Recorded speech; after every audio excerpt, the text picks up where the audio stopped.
Naglalakbay ako sa Talaingot papuntang Bukidnon. Habang binabaybay ko ang kalsada, nakita ko ang malaparaisong bahay, kaya kaagad akong huminto at nagpaalam na pwede ko bang kuhanan ng drone video. At sakto din naman mabait ang caretaker ng naturang bahay at pumayag ito na kuhanan ko ng drone video dahil naakit ako sa napakagandang tanawin dito. Kung mapapansin mo, perfect ang kinatatayuan ng istruktura sa naturang bahay na ito. Sa kabilang gilid, overlookan na tanawin ang makikita mo, at napaka-presko pa ng hangin dito tulad ng nagda-drone video, at hindi lang iyan ang makikita mo, sa malayo ang nag-hustle na kulay ng kabundukan.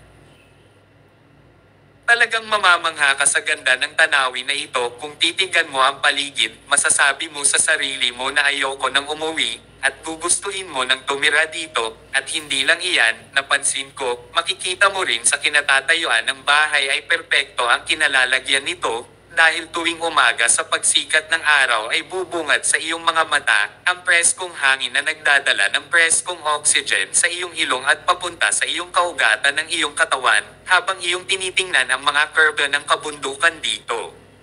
At hindi ka din memorable kung paano ka mamuhay sa lugar na ito. Kasi, araw-araw napakaraming turista ang dumadaan dito. Pwedeng-pwede kang magtayo ng kainan sa lugar na ito, at iyon ang pangunahing pamumuhay sa mga tao sa lugar na ito, dahil kahit sinong turista ay mamamangha sa lugar na ito. Karamihan hihinto muna sila at dito na sila magpapalipas ng oras at kakain habang pinagmamasdan ang bigay ng may kapal na kabundukan dito.